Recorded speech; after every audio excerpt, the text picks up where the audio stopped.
Hello student, welcome back. ਤੁਹਾਡਾ ਸਵਾਗਤ ਹੈ ਸਾਡੀ ਅੱਜ ਦੀ ਕਲਾਸ ਦੇ ਸੈਸ਼ਨ ਦੇ ਵਿੱਚ। ਮੈਂ ਕ੍ਰਿਸ਼ਨ ਯਾਦਵ ਤੁਹਾਡਾ ਯਦੂ ਐਜੂਕੇਸ਼ਨ ਪਲੇਟਫਾਰਮ ਤੇ ਸਵਾਗਤ ਕਰਦਾ ਹਾਂ। ਸਟੂਡੈਂਟਸ, ਅੱਜ ਦੀ ਕਲਾਸ ਜਿਹੜੀ ਆਪਣੀ ਹੋਣ ਵਾਲੀ ਹੈ ਇਹ ਆਪਣੀ ਪੀਐਸ ਟੈਟ ਪੇਪਰ ਦਸੰਬਰ 2013। ਲਾਸਟ ਜਿਹੜਾ ਕਲਾਸ ਆਪਾਂ ਕੀਤੀ ਸੀਗੀ ਪੀਐਸ ਟੈਟ 2013 ਦਾ ਪੇਪਰ ਸੀ, ਉਹ ਜੂਨ ਦਾ ਪੇਪਰ ਸੀਗਾ। ਤਾਂ 2013 ਦੇ ਵਿੱਚ ਦੋ ਪੇਪਰ ਹੋਏ ਨੇ, ਜਿਹਦੇ ਵਿੱਚ ਆਪਾਂ ਇੱਕ ਪੇਪਰ ਸੋਲਵ ਕਰ ਚੁੱਕੇ ਹਾਂ ਪਹਿਲਾਂ। ਅੱਜ ਆਪਾਂ ਦਸੰਬਰ 2013 ਵਾਲਾ ਪੇਪਰ ਸੋਲਵ ਕਰਾਂਗੇ।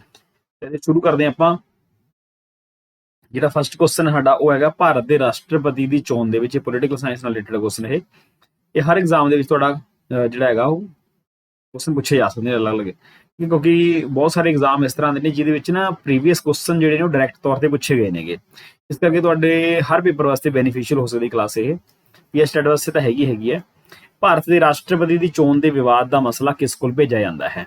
ਠੀਕ ਹੈ, ਤਾਂ ਸਾਨੂੰ ਪਤਾ ਵੀ ਆਰਟੀਕਲ ਨੰਬਰ ਸਾਡੇ ਸੰਵਿਧਾਨ ਦਾ 71 ਹੈ। 71 ਦੇ ਤਹਿਤ ਜੇ ਰਾਸ਼ਟਰਪਤੀ ਉਪ ਰਾਸ਼ਟਰਪਤੀ ਦੀ ਇਲੈਕਸ਼ਨ ਸੰਬੰਧੀ ਕੋਈ ਵੀ ਵਿਵਾਦ ਹੋ ਜਾਂਦਾ ਹੈਗਾ ਤਾਂ ਉਸ ਵਿਵਾਦ ਨੂੰ ਸੁਲਝਾਉਣ ਦੀ ਪਾਵਰ ਜਿਹੜੀ ਹੈ ਸਿਰਫ ਤੇ ਸਿਰਫ ਭਾਰਤ ਦੀ ਸੁਪਰੀਮ ਕੋਰਟ ਕੋਲੇ ਹੁੰਦੀ ਹੈ। ਠੀਕ ਹੈ ਜੀ, ਆਨਸਰ ਕੀ ਆ ਗਿਆ ਸਾਡਾ ਜੀ? ਇਹ ਆ ਗਿਆ ਸਰਵਉੱਚ ਅਦਾਲਤ ਜਾਂ ਫਿਰ ਸੁਪਰੀਮ ਕੋਰਟ। ਠੀਕ ਹੈ ਜੀ, ਇਹ ਸਾਡੀ ਸੁਪਰੀਮ ਕੋਰਟ ਦੀ ਇੱਕ ਐਬਸੋਲੂਟ ਪਾਵਰ ਹੈ। ਐਬਸੋਲੂਟ ਮਤਲਬ ਵੀ ਇਹ ਹਾਈ ਕੋਰਟ ਕੋਲ ਨਹੀਂ ਹੈਗੀਆਂ, ਇਹ ਸਿਰਫ ਸੁਪਰੀਮ ਕੋਰਟ ਹੀ ਸੁਲਝਾ ਸਕਦੀ ਹੈ। ਜੇ ਰਾਸ਼ਟਰਪਤੀ ਦੀ ਇਲੈਕਸ਼ਨ ਰਾਸ਼ਟਰਪਤੀ ਹੋ ਜਾਏ ਜਾਂ ਫਿਰ ਉਪ ਰਾਸ਼ਟਰਪਤੀ, ਦੋਨਾਂ ਦੀ ਇਲੈਕਸ਼ਨ ਸੰਬੰਧੀ ਕੋਈ ਵਿਵਾਦ ਹੁੰਦਾ ਹੈ ਤਾਂ ਉਹਦਾ ਫੈਸਲਾ ਭਾਰਤ ਦੀ ਸਰਵਉੱਚ ਅਦਾਲਤ ਜਾਂ ਸੁਪਰੀਮ ਕੋਰਟ ਹੀ ਕਰਦੀ ਹੈ। ਨੈਕਸਟ ਕੁਐਸਚਨ ਦੇਖਦੇ ਹਾਂ ਜੀ, ਵੈਰੀ ਇੰਪੋਰਟੈਂਟ ਕੁਐਸਚਨ ਹੈ, ਬਹੁਤ ਵਾਰੀ ਐਗਜ਼ਾਮ ਦੇ ਵਿੱਚ ਆਇਆ ਹੈ ਕੁਐਸਚਨ ਇਹ। ਕਹਿੰਦਾ ਸੰਵਿਧਾਨ ਦੇ ਕਿਹੜੇ ਅਧਿਕਾਰ ਨੂੰ ਡਾਕਟਰ ਅੰਬੇਦਕਰ ਨੇ ਸੰਵਿਧਾਨ ਦਾ ਦਿਲ ਤੇ ਰੂਹ ਮੰਨਿਆ ਸੀ, ਮਤਲਬ ਦਿਲ ਤੇ ਆਤਮਾ ਮੰਨਿਆ ਸੀਗਾ? ਤਾਂ ਸਾਡਾ ਸੰਵਿਧਾਨ ਦੇ ਵਿੱਚ ਸਾਡੇ ਜਿਹੜੇ ਫੰਡਾਮੈਂਟਲ ਰਾਈਟ ਦਿੱਤੇ ਗਏ ਨੇ ਸਾਨੂੰ ਪਤਾ ਹੈ ਸਾਡੇ ਜੀ ਆਰਟੀਕਲ ਨੰਬਰ 12 ਤੋਂ ਲੈ ਕੇ 35 ਤੱਕ ਇਹਦਾ ਵਰਣਨ ਕੀਤਾ ਗਿਆ ਹੈਗਾ। ਠੀਕ ਹੈ, ਪਾਰਟ ਨੰਬਰ ਸਾਡੇ 3 ਦੇ ਵਿੱਚ ਹੈ 6 ਪ੍ਰਕਾਰ ਦੇ ਸਾਨੂੰ ਮਿਲਦੇ ਨੇ। ਪਹਿਲਾਂ 7 ਪ੍ਰਕਾਰ ਦੇ ਮਿਲਦੇ ਸੀ, ਜਿਹੜਾ 7 ਸਾਡਾ ਸੀਗਾ ਉਹਨੂੰ ਖਤਮ ਕਰ ਦਿੱਤਾ ਗਿਆ। ਪ੍ਰਾਪਰਟੀ ਦਾ ਅਧਿਕਾਰ ਸੀ ਸਾਨੂੰ ਖਤਮ ਕਰ ਦਿੱਤਾ ਗਿਆ। ਤਾਂ ਆਰਟੀਕਲ ਨੰਬਰ 32 ਹੈਗਾ। ਆਰਟੀਕਲ ਨੰਬਰ 32 ਦੇ ਵਿੱਚ ਸਾਡਾ ਕੰਸਟੀਟਿਊਸ਼ਨਲ ਰੈਮੇਡੀਜ਼, ਜਿਹਨੂੰ ਅਸੀਂ ਬੋਲਦੇ ਹਾਂ ਸੰਵਿਧਾਨਿਕ ਉਪਚਾਰਾਂ ਦਾ ਜਿਹੜਾ ਅਧਿਕਾਰ ਹੈ, ਉਹਨੂੰ ਡਾਕਟਰ BR ਅੰਬੇਦਕਰ ਨੇ ਦਿਲ ਅਤੇ ਆਤਮਾ ਦਾ ਨਾਮ ਦਿੱਤਾ ਸੀ। ਤਾਂ ਇਹਦਾ ਆਨਸਰ ਕੀ ਆ ਜਾਊਗਾ ਸਾਡਾ ਜੀ? ਸੰਵਿਧਾਨਿਕ ਉਪਚਾਰਾਂ ਦਾ ਅਧਿਕਾਰ। ਠੀਕ ਹੈ ਜੀ, ਤਾਂ ਸੈਕੰਡ ਦਾ ਆਨਸਰ ਕੀ ਆ ਗਿਆ? 3 ਆ ਗਿਆ। ਠੀਕ ਹੈ, ਨੈਕਸਟ ਹੈ 3 ਨੰਬਰ ਕੁਐਸਚਨ। ਦੇਖੋ ਜੀ, ਇਹ ਵੀ ਫੰਡਾਮੈਂਟਲ ਰਾਈਟਸ ਦੇ ਨਾਲ ਰਿਲੇਟਡ ਹੈਗਾ। ਹੇਠ ਲਿਖਿਆਂ ਦੇ ਵਿੱਚੋਂ ਕਿਹੜਾ ਅਨੁਛੇਦ ਘੱਟ ਗਿਣਤੀਆਂ ਦੇ ਹਿੱਤਾਂ ਦੀ ਰੱਖਿਆ ਦਾ ਮਸਲਾ ਸਾਹਮਣੇ ਲਿਆਉਂਦਾ ਹੈ? ਤਾਂ ਸਾਡੇ ਸੰਵਿਧਾਨ ਦੇ ਵਿੱਚ ਆਰਟੀਕਲ ਨੰਬਰ 29 ਐਂਡ 30, ਇਹ ਦੋ ਆਰਟੀਕਲਸ ਨੇ ਜਿਹੜੇ ਸਾਡੇ ਮਾਈਨੋਰਿਟੀਜ਼ ਦੇ ਨਾਲ ਘੱਟ ਗਿਣਤੀਆਂ ਦੇ ਨਾਲ ਰਿਲੇਟਡ ਨੇਗੇ। ਆਰਟੀਕਲ ਨੰਬਰ 30 ਦੇ ਵਿੱਚ ਜਿਹੜੇ ਘੱਟ ਗਿਣਤੀ ਨੇ ਉਹ ਸਿੱਖਿਆ ਸੰਸਥਾਨਾਂ ਦੀ ਸਥਾਪਨਾ ਕਰ ਸਕਦੇ ਨੇ। ਆਰਟੀਕਲ 29 ਦੇ ਵਿੱਚ ਜਿਹੜੇ ਘੱਟ ਗਿਣਤੀ ਨੇ ਉਹਨਾਂ ਦੇ ਹਿੱਤਾਂ ਦੀ ਰੱਖਿਆ, ਉਹ ਆਪਣੀ ਲਿਪੀ ਸੰਸਕ੍ਰਿਤੀ ਆਪਣੇ ਪ੍ਰਚਾਰ ਪ੍ਰਸਾਰ ਲਈ ਯਤਨ ਕਰ ਸਕਦੇ ਹੁੰਦੇ ਨੇ। ਤਾਂ ਆਨਸਰ ਇਹਦਾ ਕੀ ਆ ਗਿਆ ਸਾਡਾ? 29 ਆ ਗਿਆ। ਸਾਨੂੰ ਪਤਾ ਵੀ ਸਾਡੇ ਸੰਵਿਧਾਨ ਦੇ ਵਿੱਚ ਦੋ ਪ੍ਰਕਾਰ ਦੇ ਅਲਪਸੰਖਿਅਕਾਂ ਦਾ ਵਰਣਨ ਕੀਤਾ ਗਿਆ ਹੈਗਾ। ਅਲਪਸੰਖਿਅਕ ਕੋਈ ਕਿਸ ਆਧਾਰ ਤੇ ਹੋ ਸਕਦਾ ਹੈ? ਤਾਂ ਅਲਪਸੰਖਿਅਕ ਹੋ ਸਕਦਾ ਹੈਗਾ ਜਾਂ ਤਾਂ ਉਹ ਭਾਸ਼ਾ ਦੇ ਆਧਾਰ ਤੇ ਹੋਵੇਗਾ ਜਾਂ ਫਿਰ ਉਹ ਧਰਮ ਦੇ ਆਧਾਰ ਤੇ ਹੋਵੇਗਾ। ਜਾਤੀ ਜਾਂ ਹੋਰ ਕਿਸੇ ਵੀ ਆਧਾਰ ਤੇ ਜਿਹੜਾ ਕੋਈ ਵਿਅਕਤੀ ਉਹ ਅਲਪਸੰਖਿਅਕ ਨਹੀਂ ਹੋ ਸਕਦਾ। ਭਾਸ਼ਾ ਦੇ ਆਧਾਰ ਤੇ ਹੋਵੇਗਾ ਜਾਂ ਫਿਰ ਧਰਮ ਦੇ ਆਧਾਰ ਤੇ ਹੋਵੇਗਾ। ਠੀਕ ਹੈ, ਨੈਕਸਟ ਕੁਐਸਚਨ ਦੇਖਦੇ ਹਾਂ 4th ਨੰਬਰ ਕੁਐਸਚਨ। ਦੇਖੋ ਕੀ ਕਹਿੰਦਾ, ਹੇਠ ਲਿਖਿਆਂ ਦੇ ਵਿੱਚੋਂ ਕਿਹੜਾ ਬਿੱਲ ਸਿੱਧਾ ਹੀ ਰਾਜ ਸਭਾ ਦੇ ਵਿੱਚ ਪੇਸ਼ ਨਹੀਂ ਕੀਤਾ ਜਾ ਸਕਦਾ ਹੈਗਾ? ਠੀਕ ਹੈ, ਤਾਂ ਸਾਡੇ 4 ਪ੍ਰਕਾਰ ਦੇ ਬਿੱਲ ਹੁੰਦੇ ਨੇ। ਜਿਵੇਂ ਆਰਟੀਕਲ ਨੰਬਰ 110 ਦੇ ਤਹਿਤ ਸਾਡਾ ਮਨੀ ਬਿੱਲ ਹੈ। ਆਰਟੀਕਲ ਨੰਬਰ 107 ਦੇ ਸਾਡਾ ਜਿਹੜਾ ਸਧਾਰਨ ਬਿੱਲ ਹੈ। ਆਰਟੀਕਲ ਨੰਬਰ 117 ਦੇ ਤਹਿਤ ਸਾਡਾ ਜਿਹੜਾ ਫਾਈਨਾਂਸ ਬਿੱਲ ਹੈ। ਆਰਟੀਕਲ ਨੰਬਰ 368 ਦੇ ਤਹਿਤ ਸਾਡਾ ਕੰਸਟੀਟਿਊਸ਼ਨ ਅਮੈਂਡਮੈਂਟ ਬਿੱਲ ਹੈਗਾ। ਤਾਂ 4 ਪ੍ਰਕਾਰ ਦੇ ਬਿੱਲ ਹੁੰਦੇ ਨੇ। ਕਈ ਬਿੱਲ ਦੇ ਉੱਪਰ ਰਾਜ ਸਭਾ ਤੇ ਲੋਕ ਸਭਾ ਦੀ ਪਾਵਰ ਸੇਮ ਹੁੰਦੀ ਹੈ, ਕਈ ਬਿੱਲ ਦੇ ਉੱਪਰ ਲੋਕ ਸਭਾ ਦੀ ਪਾਵਰ ਜਿਹੜੀ ਜ਼ਿਆਦਾ ਹੁੰਦੀ ਹੈ। ਜਿਵੇਂ ਇੱਕ ਮਨੀ ਬਿੱਲ ਹੈ, ਤਾਂ ਮਨੀ ਬਿੱਲ ਨੂੰ ਅਸੀਂ ਸਿਰਫ ਲੋਕ ਸਭਾ ਦੇ ਅੰਦਰ ਹੀ ਪੇਸ਼ ਕਰ ਸਕਦੇ ਹਾਂ। ਤੇ ਇਸ ਕਰਕੇ ਕੀ ਆਊਗਾ ਜੀ? ਰਾਜ ਸਭਾ ਦੇ ਅੰਦਰ ਨਹੀਂ ਪੇਸ਼ ਕੀਤਾ ਜਾਂਦਾ ਤਾਂ ਉਹ ਕਿਹੜਾ ਬਿੱਲ ਹੈ? ਧਨ ਬਿੱਲ ਹੈ, ਜਿਹਨੂੰ ਅਸੀਂ ਮਨੀ ਬਿੱਲ ਆਖਦੇ ਹਾਂ। ਆਰਟੀਕਲ ਨੰਬਰ 110 ਦੇ ਤਹਿਤ ਇਹਦਾ ਵਰਣਨ ਕੀਤਾ ਗਿਆ। ਠੀਕ ਹੈ, 5th ਨੰਬਰ ਕੁਐਸਚਨ ਦੇਖੋ ਕੀ ਕਹਿ ਰਿਹਾ ਹੈ। ਕਹਿੰਦਾ ਇਹਨਾਂ ਦੇ ਵਿੱਚੋਂ ਕਿਹੜਾ ਸੰਵਿਧਾਨ ਦਾ ਅੰਗ ਨਹੀਂ ਹੈ? ਤਾਂ ਸਾਨੂੰ ਇਹ ਪਤਾ ਹੋਣਾ ਚਾਹੀਦਾ ਵੀ ਕੰਸਟੀਟਿਊਸ਼ਨਲ ਬੋਡੀਜ਼ ਕਿਹੜੀਆਂ ਹੈਗੀਆਂ ਨੇਗੀਆਂ। ਠੀਕ ਹੈ, ਕੰਸਟੀਟਿਊਸ਼ਨ ਬੋਡੀਜ਼ ਨਾਲ ਰਿਲੇਟਡ ਕਾਫੀ ਕੁਐਸਚਨ ਪੁੱਛੇ ਗਏ ਨੇ ਐਗਜ਼ਾਮ ਦੇ ਵਿੱਚ। ਠੀਕ ਹੈ ਜੀ, ਤਾਂ ਵੈਰੀ ਇੰਪੋਰਟੈਂਟ ਹੋਣਾ ਤੁਹਾਡੇ ਵਾਸਤੇ ਇਹ। ਠੀਕ ਹੈ, ਤੁਹਾਨੂੰ ਹੁਣ ਪਤਾ ਹੋਣਾ ਚਾਹੀਦਾ ਵੀ ਕੌਣ ਸਾਡੀਆਂ ਕੰਸਟੀਟਿਊਸ਼ਨਲ ਬੋਡੀਜ਼ ਨੇ, ਕਿਹੜੀਆਂ ਸਾਡੀਆਂ ਜਿਹੜੀ ਨਾਨ ਕੰਸਟੀਟਿਊਸ਼ਨਲ ਬੋਡੀਜ਼ ਨੇਗੀਆਂ। ਠੀਕ ਹੈ ਜੀ, ਤਾਂ ਇਹਦੇ ਵਿੱਚੋਂ ਕਿਹੜਾ ਵੀ ਆਰਟੀਕਲ ਨੰਬਰ 324 ਦੇ ਤਹਿਤ ਸਾਡੇ ਕੰਸਟੀਟਿਊਸ਼ਨ ਦੇ ਵਿੱਚ ਚੋਣ ਕਮਿਸ਼ਨ ਦਾ ਵਰਣਨ ਕੀਤਾ ਗਿਆ ਹੈ। ਤਾਂ ਜਿਹੜਾ ਆਰਟੀਕਲ ਦੇ ਤਹਿਤ ਮੈਂਸ਼ਨ ਹੋ ਜਾਂਦਾ ਹੈਗਾ, ਇਟ ਮੀਨਸ ਕਿ ਉਹ ਸਾਡੀ ਕੰਸਟੀਟਿਊਸ਼ਨ ਬੋਡੀ ਹੈ, ਸਾਡਾ ਸੰਵਿਧਾਨਿਕ ਅੰਗ ਹੈ ਉਹ। ਵਿੱਤ ਕਮਿਸ਼ਨ ਦਾ ਵਰਣਨ ਵੀ ਕੀਤਾ ਗਿਆ ਆਰਟੀਕਲ ਨੰਬਰ 280 ਦੇ ਵਿੱਚ ਕੀਤਾ ਗਿਆ ਇਹ। ਠੀਕ ਹੈ ਜੀ, ਅੰਤਰਰਾਜੀ ਪਰਿਸ਼ਦ ਦਾ ਕੀਤਾ ਗਿਆ, ਇਹ ਕੀਤਾ ਗਿਆ 263 ਦੇ ਵਿੱਚ। ਯੋਜਨਾ ਕਮਿਸ਼ਨ ਦਾ ਜਾਂ ਯੋਜਨਾ ਆਯੋਗ ਦਾ ਵਰਣਨ ਸਾਡੇ ਸੰਵਿਧਾਨ ਦੇ ਵਿੱਚ ਨਹੀਂ ਕੀਤਾ ਗਿਆ ਸੀ, ਜਿਹਨੂੰ ਅਸੀਂ ਅੱਜ ਕੱਲ੍ਹ, ਇਹ 2013 ਦਾ ਪੇਪਰ ਹੈਗਾ। ਠੀਕ ਹੈ, 2015 ਤੋਂ ਫਿਰ ਇਸ ਯੋਜਨਾ ਆਯੋਗ ਨੂੰ ਜਾਂ ਫਿਰ ਯੋਜਨਾ ਕਮਿਸ਼ਨ ਨੂੰ ਅਸੀਂ ਨੀਤੀ ਆਯੋਗ ਦਾ ਨਾਮ ਦੇ ਦਿੰਦੇ ਹਾਂ। ਨੀਤੀ ਆਯੋਗ ਸਾਡੀ कॉन्स्टिट्यूशनल बॉडीज नहीं हैगी। ठीक है जी, आंसर क्या आ गया साडा जी, फोर्थ आ गया आंसर। ठीक है, 6 नंबर क्वेश्चन देखते हैं जी। पब्लिक कारपोरेशन ਜਿਹੜੇ ਸਾਡੇ ਪਬਲਿਕ ਸੈਕਟਰ ਦੇ ਕੰਪਨੀਆਂ ਨੇ ਬਹੁਤ ਸਾਰੀਆਂ, ਤਾਂ ਇਹਨਾਂ ਦਾ ਨਿਰਮਾਣ ਕਿਉਂ ਹੋਇਆ ਸੀਗਾ? ਪੁਲਿਸ ਸੰਬੰਧੀ ਕਾਰਜਾਂ ਲਈ ਹੋਇਆ ਸੀਗਾ, ਵਿੱਤ ਸੰਬੰਧੀ ਹੋਇਆ ਸੀ, ਸਿਵਲ ਲਈ ਹੋਇਆ ਸੀ, ਜਾਂ ਫਿਰ ਨਿਯਮਬੱਧ ਕਰਨ ਲਈ? ਤੇ ਇਹਨਾਂ ਦਾ ਨਿਰਮਾਣ ਕੀਤਾ ਗਿਆ ਸੀ ਸਾਡੇ ਵਿੱਤ ਸੰਬੰਧੀ ਕਾਰਜਾਂ ਦੇ ਲਈ। ਪਬਲਿਕ ਕਾਰਪੋਰੇਸ਼ਨ ਜਿੰਨੇ ਬਣੇ ਨੇ ਸਾਡੇ, ਉਹਨਾਂ ਦਾ ਸੰਬੰਧ ਜਿਹੜਾ ਹੈਗਾ ਪਬਲਿਕ ਕਾਰਪੋਰੇਸ਼ਨ, ਜਿਵੇਂ ਬਹੁਤ ਸਾਰੀਆਂ ਕਾਰਪੋਰੇਸ਼ਨ ਹੋ ਜਾਂਦੀਆਂ ਨੇ, ਬਹੁਤ ਸਾਰੀਆਂ ਕੰਪਨੀਆਂ ਇਸ ਤਰ੍ਹਾਂ ਦੀਆਂ ਹੈਗੀਆਂ ਨੇਗੀਆਂ, ਜਿਵੇਂ ਅਮੂਲ ਦਾ ਅਸੀਂ ਨਾਮ ਸੁਣਿਆ ਹੋਊਗਾ, ਕੋਆਪਰੇਟਿਵ ਕੰਪਨੀਆਂ ਹੋ, ਠੀਕ ਹੈ, ਜਾਂ ਫਿਰ ਜਿਵੇਂ ਕੋਆਪਰੇਟਿਵ ਸੁਸਾਇਟੀਆਂ ਹੁੰਦੀਆਂ ਨੇਗੀਆਂ। ਠੀਕ ਹੈ, ਤਾਂ ਉਹਨਾਂ ਸਾਰਿਆਂ ਦਾ ਕੰਮ ਜਿਹੜਾ ਵਿੱਤ ਸੰਬੰਧੀ ਕੰਮ ਲਈ ਹੁੰਦਾ ਹੈ। ਠੀਕ ਹੈ, ਨੈਕਸਟ ਹੈ 7th ਨੰਬਰ ਕੁਐਸਚਨ। ਹੇਠ ਲਿਖਿਆਂ ਦੇ ਵਿੱਚੋਂ ਰਾਜ ਦੇ ਨੀਤੀ ਨਿਰਦੇਸ਼ਕ ਸਿਧਾਂਤ ਡਾਇਰੈਕਟਿਵ ਪ੍ਰਿੰਸੀਪਲ ਸਟੇਟ ਪਾਲਿਸੀ ਦਾ ਕੁਐਸਚਨ ਪੁੱਛਿਆ ਗਿਆ ਹੈ। ਕਿਹੜਾ ਅਨੁਛੇਦ ਅੰਤਰਰਾਸ਼ਟਰੀ ਅਮਨ ਅਤੇ ਸੁਰੱਖਿਆ ਵਧਾਉਣ ਦੇ ਨਾਲ ਸੰਬੰਧਿਤ ਹੈ? ਠੀਕ ਹੈ, ਤਾਂ ਇਹਦੇ ਵਿੱਚ ਅਸੀਂ ਜਦੋਂ ਆਰਟੀਕਲ ਨੰਬਰ 36 ਤੋਂ ਲੈ ਕੇ 51 ਤੱਕ ਸਾਡੇ ਡਾਇਰੈਕਟਿਵ ਪ੍ਰਿੰਸੀਪਲ ਸਟੇਟ ਪਾਲਿਸੀ ਪੜ੍ਹਦੇ ਹੁੰਦੇ ਹੈਗੇ, ਤਾਂ ਇਹਦੇ ਵਿੱਚ ਇੱਕ ਆਰਟੀਕਲ ਆਉਂਦਾ, ਆਰਟੀਕਲ ਨੰਬਰ 51, ਜਿਹਦੇ ਵਿੱਚ ਕਿਹਾ ਗਿਆ ਹੈ ਕਿ ਭਾਰਤ ਆਪਣੀ ਅੰਤਰਰਾਸ਼ਟਰੀ ਸ਼ਾਂਤੀ ਨੂੰ ਮਤਲਬ ਬਣਾਈ ਰੱਖੇਗਾ, ਅਮਨ ਸ਼ਾਂਤੀ ਬਣਾਉਣ ਲਈ ਯਤਨ ਕਰੇਗਾ, ਆਪਣੇ ਅੰਤਰਰਾਸ਼ਟਰੀ ਸੰਬੰਧਾਂ ਨੂੰ ਵਧੀਆ ਬਣਾਵੇਗਾ। ਤਾਂ ਡਾਇਰੈਕਟਿਵ ਪ੍ਰਿੰਸੀਪਲ ਸਟੇਟ ਪਾਲਿਸੀ ਦਾ ਵਿਸ਼ਾ ਆਰਟੀਕਲ ਨੰਬਰ 51 ਦੇ ਵਿੱਚ ਦਿੱਤਾ ਗਿਆ ਹੈਗਾ, 51 ਦੇ ਵਿੱਚ ਦਿੱਤਾ ਗਿਆ। ਤਾਂ 7 ਨੰਬਰ ਦਾ ਆਨਸਰ ਕੀ ਹੈਗਾ ਸਾਡਾ ਜੀ, 51 ਆ ਗਿਆ। ਵੈਰੀ ਇੰਪੋਰਟੈਂਟ ਕੁਐਸਚਨ ਹੈ ਤੁਹਾਡੇ ਵਾਸਤੇ ਬਈ ਇਹ। ਠੀਕ ਹੈ, ਤੇ 2013 ਦਾ ਜਿਹੜਾ ਪੇਪਰ ਹੈ ਨਾ, ਇਹ ਪੇਪਰ ਜਿਹੜਾ ਇਹ ਕਾਫੀ ਔਖਾ ਮੰਨਿਆ ਜਾਂਦਾ ਹੈ। ਬਹੁਤ ਘੱਟ ਸਟੂਡੈਂਟਸ ਨੇ ਇਸ ਪੇਪਰ ਨੂੰ ਪਾਸ ਕੀਤਾ, ਸ਼ਾਇਦ ਮੇਰੇ ਖਿਆਲ 'ਚ 176 ਬੰਦਿਆਂ ਨੇ ਪੇਪਰ ਪਾਸ ਕੀਤਾ ਸੀ ਇਹ। ਤੁਸੀਂ ਦੇਖ ਲਓ ਵੀ ਕੁਐਸਚਨ ਕਿਸ ਲੈਵਲ ਦੇ ਕੁਐਸਚਨ ਇਹਦੇ ਵਿੱਚ ਪੁੱਛੇ ਗਏ ਨੇਗੇ। ਠੀਕ ਹੈ, ਇਸ ਕਰਕੇ ਪੇਪਰ ਦਾ ਲੈਵਲ ਸੀ ਇੱਕ। ਹੁਣ ਤਾਂ ਤੁਹਾਨੂੰ ਪਤਾ ਵੀ ਰਿਪੀਟਡ ਕੁਐਸਚਨ ਹੀ ਪਾ ਦਿੰਦੇ ਨੇ ਕਈ ਵਾਰੀ ਇਹ, ਹਨਾ, ਪਰ ਚਲੋ ਫਿਰ ਵੀ ਸਾਨੂੰ 2011 ਤੋਂ ਲੈ ਕੇ ਸਾਡਾ ਜਿਹੜਾ 2021 ਤੱਕ ਜਿਹੜੇ ਸਾਡੇ ਪੇਪਰ ਹੋਏ ਨੇਗੇ ਪੀਐਸ ਸਟੈਟ ਦੇ, ਤਾਂ ਸਾਨੂੰ ਉਹ ਸਾਰੇ ਰਿਵੀਜ਼ਨ ਕਰਨੇ ਚਾਹੀਦੇ ਨੇ। ਸਾਨੂੰ ਪਤਾ ਹੋਣਾ ਚਾਹੀਦਾ ਵੀ ਸਾਡਾ ਪੇਪਰ ਦਾ ਪੈਟਰਨ ਕੀ ਸੀ, ਜਾਂ ਫਿਰ ਕੁਐਸਚਨ ਦਾ ਲੈਵਲ ਕੀ ਸੀਗਾ, ਉਹਦੇ ਅਕੋਰਡਿੰਗ ਫਿਰ ਸਾਨੂੰ ਆਪਣੀ ਤਿਆਰੀ ਜਿਹੜੀ ਉਹ ਰੱਖਣੀ ਚਾਹੀਦੀ ਹੈ। ਚਲੋ ਨੈਕਸਟ ਹੈ ਜੀ 5 ਸਾਲਾਂ ਯੋਜਨਾ ਨੂੰ ਅੰਤਿਮ ਪ੍ਰਵਾਨਗੀ। ਪਹਿਲਾਂ ਇਹ 5 ਸਾਲਾਂ ਯੋਜਨਾ ਬਣਾਈਆਂ ਜਾਂਦੀ ਸੀ, ਲਾਸਟ ਜਿਹੜੀ ਯੋਜਨਾ ਸੀਗੀ 2017 ਤੱਕ ਸੀਗੀ। ਤਾਂ 5 ਸਾਲਾਂ ਯੋਜਨਾਵਾਂ ਨੂੰ ਜਿਹੜੀ ਅੰਤਿਮ ਪ੍ਰਵਾਨਗੀ ਮਿਲਦੀ ਸੀ ਉਹ ਸਾਡੀ ਨੈਸ਼ਨਲ ਡਿਵੈਲਪਮੈਂਟ ਕੌਂਸਲ ਦੁਆਰਾ ਮਿਲਦੀ ਸੀਗੀ।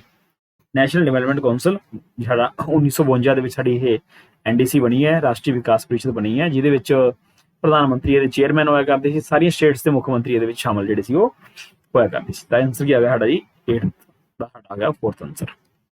ਨੈਕਸਟ ਹੈ 9th ਨੰਬਰ ਕੁਐਸਚਨ ਦੇਖੋ ਜੀ, ਕੀ ਕਹਿੰਦਾ, ਭਾਰਤ ਦੇ ਉਪ ਰਾਸ਼ਟਰਪਤੀ ਨੂੰ ਹਟਾਉਣ ਦੇ ਲਈ ਮਤਾ ਪੇਸ਼ ਕੀਤਾ ਜਾਂਦਾ ਹੈ। ਭਾਰਤ ਦੇ ਉਪ ਰਾਸ਼ਟਰਪਤੀ ਨੂੰ ਹਟਾਉਣ ਦੀ ਜਿਹੜੀ ਪਾਵਰ ਹੈ ਉਹ ਸਿਰਫ ਤੇ ਸਿਰਫ ਸਾਡੀ ਰਾਜ ਸਭਾ ਕੋਲ ਹੁੰਦੀ ਹੈ। ਤਾਂ ਰਾਜ ਸਭਾ ਦੀਆਂ 3 ਮੇਨ ਪਾਵਰਾਂ ਦੇ ਵਿੱਚੋਂ ਇੱਕ ਹੈਗੀ, ਜਿਹਦੇ ਵਿੱਚ ਇੱਕ ਪਾਵਰ ਰਾਸ਼ਟਰਪਤੀ ਨੂੰ ਉਪ ਰਾਸ਼ਟਰਪਤੀ ਨੂੰ ਹਟਾਉਣ ਦੀ ਪਾਵਰ ਹੈਗੀ। ਠੀਕ ਹੈ, ਦੂਸਰੀ ਪਾਵਰ ਜਿਹੜੀ ਆਲ ਇੰਡੀਆ ਸਰਵਿਸ ਨੂੰ ਵਧਾਉਣ ਜਾਂ ਘਟਾਉਣ ਦੀ ਪਾਵਰ ਹੈ। ਠੀਕ ਹੈ, ਇਹਦੇ ਵਿੱਚ ਰਾਜ ਸਭਾ ਦੇ ਵਿੱਚ ਉਪ ਰਾਸ਼ਟਰਪਤੀ ਨੂੰ ਹਟਾਉਣ ਦੀ ਪਾਵਰ ਸਿਰਫ ਸਾਡੀ ਇਹਦੇ ਕੋਲ ਹੀ ਹੁੰਦੀ ਹੈ। ਰਾਸ਼ਟਰਪਤੀ ਨੂੰ ਹਟਾਉਣ ਰਾਸ਼ਟਰਪਤੀ ਨਿਕਲ ਰਿਹਾ ਮੇਰੇ ਮੂੰਹ ਦੇ ਵਿੱਚੋਂ। ਉਪ ਰਾਸ਼ਟਰਪਤੀ ਨੂੰ ਹਟਾਉਣ ਦੇ ਲਈ ਜਿਹੜਾ ਮਤਾ ਲਿਆਂਦਾ ਜਾਂਦਾ ਸਿਰਫ ਰਾਜ ਸਭਾ ਦੇ ਅੰਦਰ ਹੀ ਲਿਆਂਦਾ ਜਾਂਦਾ ਹੈ। ਰਾਜ ਸਭਾ ਇਹਨੂੰ ਹਟਾ ਕੇ ਸਧਾਰਨ ਬਹੁਮਤ ਨਾਲ ਹਟਾ ਸਕਦੀ ਹੈ, ਉਹਨੂੰ ਹਟਾ ਕੇ ਸਿਰਫ ਇਨਫੋਰਮ ਕਰਦੀ ਹੁੰਦੀ ਹੈ ਸਾਡੇ ਰਾਸ਼ਟਰਪਤੀ ਨੂੰ, ਰਾਜ ਸਭਾ ਨੂੰ ਇਨਫੋਰਮ ਕਰਦੀ ਹੁੰਦੀ ਹੈ ਉਹ। ਰਾਜ ਸਭਾ ਹਟਾ ਕੇ ਲੋਕ ਸਭਾ ਨੂੰ ਇਨਫੋਰਮ ਕਰਦੀ ਹੁੰਦੀ ਹੈ ਵੀ ਅਸੀਂ ਉਪ ਰਾਸ਼ਟਰਪਤੀ ਨੂੰ ਹਟਾਤਾ। ਠੀਕ ਹੈ ਜੀ, ਇੱਕ ਪਾਵਰ ਤਾਂ ਇਹਦੀ ਉਪ ਰਾਸ਼ਟਰਪਤੀ ਨੂੰ ਹਟਾਉਣ ਦੀ ਹੋਗੀ, ਦੂਸਰੀ ਪਾਵਰ ਜਿਹੜੀ ਇਹਦੀ ਹੋਗੀ ਉਹ ਆਲ ਇੰਡੀਆ ਸਰਵਿਸ ਨੂੰ ਵਧਾਉਣਾ ਜਾਂ ਘਟਾਉਣਾ। ਤੇ ਤੀਸਰੀ ਜਿਹੜੀ ਪਾਵਰ ਹੁੰਦੀ ਸਾਡੀ ਉਹ ਆਰਟੀਕਲ ਨੰਬਰ 249 ਦੇ ਤਹਿਤ ਕਿਸੇ ਰਾਜ ਦੇ ਰਾਜ ਸੂਚੀ ਦੇ ਵਿਸ਼ੇ ਨੂੰ ਨੈਸ਼ਨਲ ਇੰਪੋਰਟੈਂਸ ਦਾ ਡਿਕਲੇਅਰ ਕਰਨਾ, ਉਹਦੀ ਪਾਵਰ ਹੋ ਜਾਂਦੀ ਹੈ।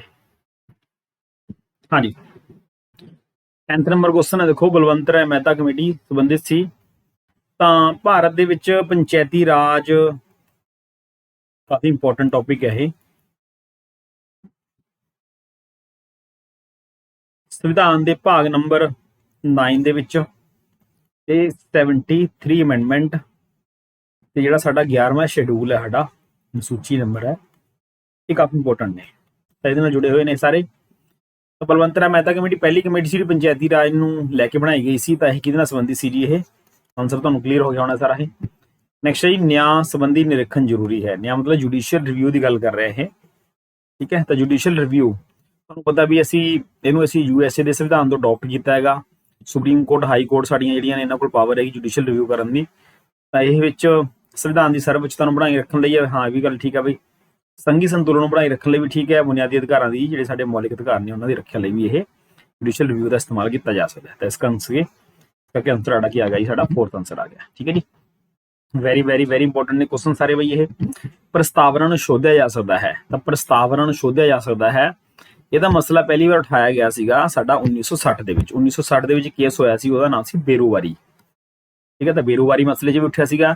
ਇਸ ਤੋਂ ਬਾਅਦ ਪ੍ਰਸਤਾਵਨਾ ਨੂੰ ਸ਼ੋਧਿਆ ਜਾ ਸਕਦਾ ਹੈ, ਤੇ ਇਹਦਾ ਮਸਲਾ ਉੱਠਿਆ ਸੀ 1973 ਵਾਲਾ ਜਿਹੜਾ ਕੇਸ਼ਵਾਨੰਦ ਭਾਰਤੀ ਵਰਸਸ ਕੇਰਲਾ ਸਰਕਾਰ ਦਾ ਮਾਮਲਾ ਸੀ, ਉਹਦੇ ਵਿੱਚ ਉੱਠਿਆ ਹੈਗਾ, ਤੇ ਬੇਰੁਬਾਰੀ 'ਚ ਵੀ ਉੱਠਿਆ ਹੈਗਾ। ਤਾਂ ਇਹਦੇ ਅਕੋਰਡਿੰਗ ਆਨਸਰ ਸਾਡਾ ਕੀ ਬਣ ਜੂਗਾ ਜੀ, ਫੋਰਥ ਆਨਸਰ ਬਣ ਜੂਗਾ। ਠੀਕ ਹੈ, ਵੈਰੀ ਇੰਪੋਰਟੈਂਟ ਨੇ ਸਾਰੇ ਕੁਐਸਚਨ ਇਹ। ਹਾਂਜੀ, 13 ਨੰਬਰ ਕੁਐਸਚਨ ਦੇਖੋ ਜੀ, ਹੇਠ ਲਿਖਿਆਂ ਦੇ ਵਿੱਚੋਂ ਕਿਹੜਾ ਰਾਜ ਅਜਿਹਾ ਹੈ ਜਿਹੜਾ ਲੋਕ ਰਾਏ ਦੁਆਰਾ ਭਾਰਤ ਦੇ ਵਿੱਚ ਸ਼ਾਮਲ ਕੀਤਾ ਗਿਆ ਸੀ। ਠੀਕ ਹੈ, ਤਾਂ ਲੋਕ ਰਾਏ 1947 ਦੇ ਵਿੱਚ ਜਦੋਂ ਅਸੀਂ ਆਜ਼ਾਦ ਹੋਏ ਆ, ਉਸ ਟਾਈਮ ਭਾਰਤ ਦੇ ਉੱਪਰ 562 ਰਿਆਸਤਾਂ ਰਾਜ ਕਰਦੀਆਂ ਸੀਗੀਆਂ। 562 ਰਿਆਸਤਾਂ ਦੇ ਵਿੱਚੋਂ 559 ਰਿਆਸਤਾਂ ਨੂੰ ਭਾਰਤ ਦੇ ਪਹਿਲੇ ਗ੍ਰਹਿ ਮੰਤਰੀ ਜਿਹੜੇ ਸੀਗੇ ਸਰਦਾਰ ਵੱਲਭ ਭਾਈ ਪਟੇਲ, ਉਹਨਾਂ ਨੇ ਕਿਸੇ ਵੀ ਤਰੀਕੇ ਨਾਲ ਉਹਨਾਂ ਨੂੰ ਮਨਾ ਕੇ, ਡਰਾ ਕੇ, ਠੀਕ ਹੈ ਜੀ, ਕਿਸੇ ਵੀ ਤਰੀਕੇ ਨਾਲ ਉਹਨਾਂ ਨੂੰ ਸਹਿਮਤੀ ਪ੍ਰਗਟਾ ਲਈ ਸੀਗੀ ਵੀ ਤੁਸੀਂ ਭਾਰਤ 'ਚ ਸ਼ਾਮਲ ਹੋਣਾ ਹੈਗਾ। 3 ਸਟੇਟ ਸਾਡੇ ਬਚੀਆਂ ਸੀਗੀਆਂ, 3 ਸਾਡੀਆਂ ਰਿਆਸਤਾਂ ਬਚੀਆਂ ਸੀ। ਕਸ਼ਮੀਰ ਰਿਆਸਤ ਸੀਗੀ, ਇਸ ਤੋਂ ਬਾਅਦ ਜੂਨਾਗੜ੍ਹ ਰਿਆਸਤ ਸੀ, ਤੇ ਤੀਸਰੀ ਰਿਆਸਤ ਸਾਡੀ ਸੀ ਹੈਦਰਾਬਾਦ। ਇਹਨਾਂ ਦੇ ਨਿਜ਼ਾਮ, ਹਾਕਮ ਜਾਂ ਫਿਰ ਮਹਾਰਾਜੇ ਜਿਹੜੇ ਸੀ ਤਿਆਰ ਨਹੀਂ ਹੋਏ ਭਾਰਤ ਦੇ ਵਿੱਚ ਸ਼ਾਮਲ ਹੋਣ ਦੇ ਲਈ। ਤਾਂ ਕਸ਼ਮੀਰ ਰਿਆਸਤ ਨੂੰ ਸਮਝੌਤੇ ਜਾਂ ਸੰਧੀ ਦੁਆਰਾ ਸ਼ਾਮਲ ਕੀਤਾ ਜਾਂਦਾ ਹੈਗਾ ਬਾਅਦ ਦੇ ਵਿੱਚ। ਇਹ ਡਿਟੇਲ ਟੌਪਿਕ ਹੈ, ਤੁਸੀਂ ਇਹਨੂੰ ਭਾਰਤ ਜਿਹੜਾ ਸੰਵਿਧਾਨ ਦਾ ਪਾਰਟ ਨੰਬਰ 1 ਹੈ ਸਾਡਾ, ਆਰਟੀਕਲ ਨੰਬਰ 1 ਤੋਂ ਲੈ ਕੇ 4 ਹੈ, ਮੇਰੀ ਕਲਾਸ ਉਹਦੇ ਵਿੱਚ ਬਣੀ ਹੋਈ ਹੈ, ਤੁਸੀਂ ਉਹਨੂੰ ਦੇਖ ਸਕਦੇ ਹੋਗੇ। ਸਾਡਾ ਇੱਕ ਚੈਨਲ ਹੈਗਾ ਯਦੂ ਐਜੂਕੇਸ਼ਨ ਟੈਲੀਗ੍ਰਾਮ ਜਿਹੜਾ ਚੈਨਲ ਹੈ, ਉਹਦੇ ਉੱਪਰ ਅਸੀਂ PDF ਵਗੈਰਾ ਪਾਉਂਦੇ ਰਹਿੰਦੇ ਹੈਗਾ। ਤਾਂ ਤੁਸੀਂ ਯਦੂ ਐਜੂਕੇਸ਼ਨ ਦਾ ਜਿਹੜਾ ਪਲੇਟਫਾਰਮ ਹੈ ਇਹ ਟੈਲੀਗ੍ਰਾਮ ਦੇ ਉੱਪਰ, ਤੁਸੀਂ ਉਹਨੂੰ ਜੁਆਇਨ ਕਰ ਸਕਦੇ ਹੋ। ਉਹਦੇ ਉੱਪਰ ਅਸੀਂ PDF ਵਗੈਰਾ ਪਾ ਦਿੰਦੇ ਹੁੰਦੇ ਹੈਗੇ।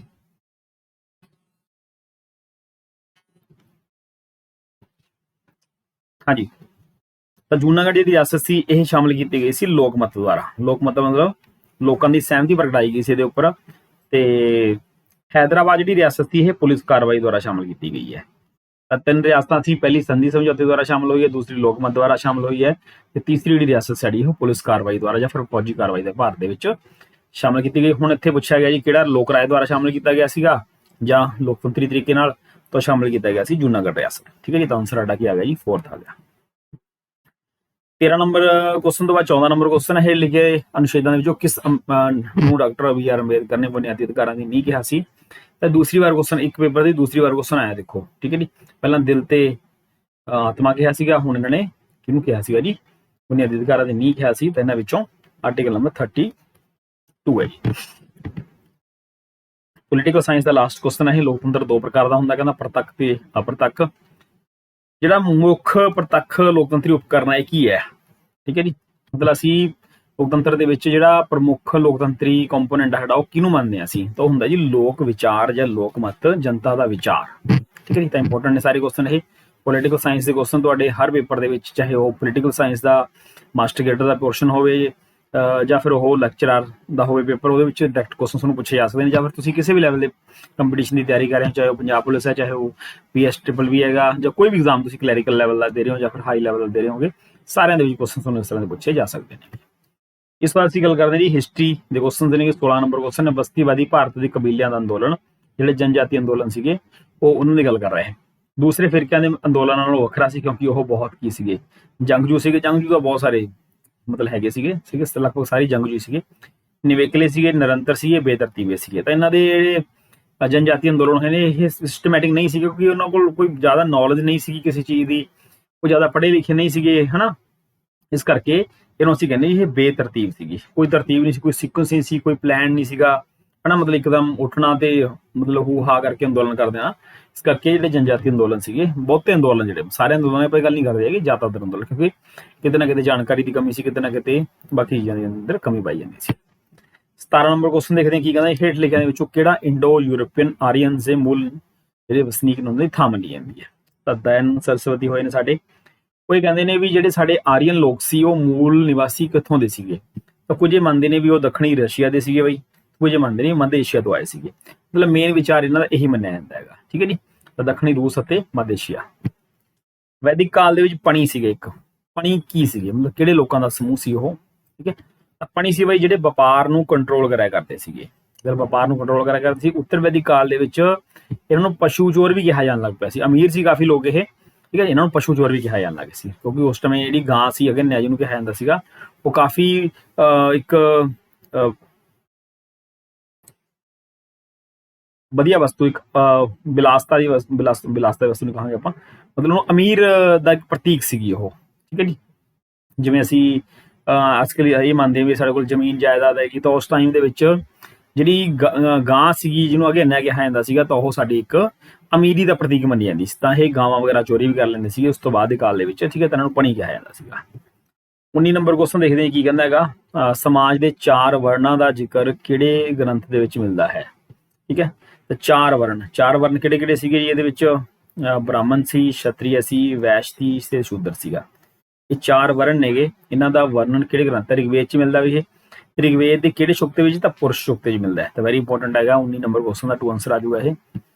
20 ਨੰਬਰ ਕੁਐਸਚਨ ਦੇਖੋ ਜੀ ਕੀ ਕਹਿੰਦਾ ਹੈਗਾ, ਵੈਦਿਕ ਕਾਲ ਦੇ ਵਿੱਚ ਰਾਜਿਆਂ ਦੁਆਰਾ ਲੋਕਾਂ ਤੋਂ ਇਕੱਠੇ ਕੀਤੇ ਗਏ ਜਿਹੜਾ ਕਰ ਸੀ ਉਹਨੂੰ ਟੈਕਸ ਸੀ, ਉਹਨੂੰ ਕੀ ਕਿਹਾ ਜਾਂਦਾ ਸੀ। ਤਾਂ ਵੈਦਿਕ ਕਾਲ ਦੇ ਵਿੱਚ ਜਿਹੜੇ ਰਾਜੇ ਸੀਗੇ ਉਹ ਆਮ ਲੋਕਾਂ ਤੋਂ ਉਹਨਾਂ ਦੀ ਰੱਖਿਆ ਦੇ ਲਈ ਜਾਂ ਉਹਨਾਂ ਨੂੰ ਸਹੂਲਤਾਂ ਦੇਣ ਦੇ ਲਈ ਕੁਝ ਟੈਕਸ ਇਕੱਠਾ ਕਰਿਆ ਕਰਦੇ ਸੀਗੇ, ਤਾਂ ਉਹ ਬੜਾ ਇੰਪੋਰਟੈਂਟ ਹੈਗਾ, ਉਹਨੂੰ ਬਲੀ ਕਿਹਾ ਜਾਂਦਾ ਸੀਗਾ। ਤਾਂ ਇੰਪੋਰਟੈਂਟ ਹੈ ਜੀ ਇਹ ਬਲੀ, ਫੇਮਸ ਹੈ ਕੁਐਸਚਨ, ਕਾਫੀ ਹੋਰ ਵੀ ਐਗਜ਼ਾਮ ਦੇ ਵਿੱਚ ਪੁੱਛਿਆ ਜਾ ਚੁੱਕਿਆ ਇਹ। 21 ਨੰਬਰ ਕੁਐਸਚਨ ਦੇਖੋ ਜੀ, ਹੇਠ ਲਿਖਿਆਂ ਵਿੱਚੋਂ ਕਿਹੜੀ ਉੱਤਰ ਵੈਦਿਕ ਕਾਲ ਦੀ ਇੱਕ ਮਹੱਤਵਪੂਰਨ ਸਲਤਨਤ ਨਹੀਂ ਸੀ। ਸਲਤਨਤ ਮੀਨਸ ਇੱਥੇ ਮਹਾਜਨਪਦ ਤੋਂ ਲਿਆ ਗਿਆ ਵਰਡ ਇਹ। ਤਾਂ ਕੁਰੂ ਪੰਚਾਲ ਵੀ ਹੈਗੀ ਸੀ, ਪੰਚਾਲ ਹੈਗਾ ਸੀ ਮਹਾਜਨਪਦ। ਇਹਦੇ ਵਿੱਚ ਗੰਧਾਰ ਨਹੀਂ ਸੀਗਾ, ਕੌਸ਼ਲ ਵੀ ਹੈਗਾ ਸੀ, ਵਿਦੇ ਵੀ ਹੈਗਾ ਸੀ ਇਹਦੇ ਵਿੱਚ, ਠੀਕ ਹੈ ਜੀ। ਤਾਂ 16 ਮਹਾਜਨਪਦਾਂ ਦੇ ਵਿੱਚੋਂ ਗੰਧਾਰ ਜਿਹੜਾ ਸੀਗਾ ਇਹ ਨਹੀਂ ਸੀਗਾ, ਠੀਕ ਹੈ ਜੀ। 21 ਆਂਸਰ ਜਿਹੜਾ ਗੰਧਾਰ ਆ ਗਿਆ। 22 ਨੰਬਰ ਕੁਐਸਚਨ ਦੇਖਦੇ ਹਾਂ, 1915 ਦੇ ਵਿੱਚ ਖੋਜ ਕੀਤੇ ਗਏ ਪੁਰਾ ਲੇਖ ਕਿਹੜੇ ਹਨ, ਜੋ ਲੇਖ ਕਰਦੇ ਹਨ ਕਿ ਰਾਜਾ ਅਸ਼ੋਕਾ ਪ੍ਰਿਯਦਰਸ਼ੀ ਉਸਦਾ ਲੇਖਕ ਸੀ।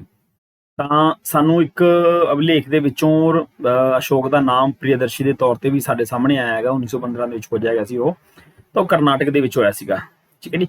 ਤਾਂ ਕਰਨਾਟਕ ਦਾ ਇੱਕ ਮਾਸਕੀ ਅਭਿਲੇਖ ਸਾਨੂੰ ਪ੍ਰਾਪਤ ਹੋਏਗਾ, ਪੁਰਾਲੇਖ ਸਾਨੂੰ ਪ੍ਰਾਪਤ ਹੋਏਗਾ। ਤਾਂ ਉੱਥੋਂ ਪਤਾ ਲੱਗਦਾ ਵੀ ਜਿਹੜਾ ਪ੍ਰਿਯਦਰਸ਼ੀ ਕੋਈ ਰਾਜਾ ਹੋਇਆ ਤਾਂ ਕੌਣ ਸੀ, ਜੋ ਸਾਡਾ ਉਹ ਅਸ਼ੋਕ ਸੀਗਾ। 23 ਨੰਬਰ ਕੁਐਸਚਨ ਦੇਖ ਲੈਣੇ ਕੀ ਕਹਿੰਦਾ, ਕਹਿੰਦਾ ਜੀ ਰੋਮਨ ਸਾਮਰਾਜ ਦੇ ਨਾਲ ਸਭ ਤੋਂ ਪਹਿਲਾਂ ਵਪਾਰਕ ਸੰਬੰਧ ਸਥਾਪਿਤ ਕਰਨ ਵਾਲੇ ਕੌਣ ਸੀਗੇ।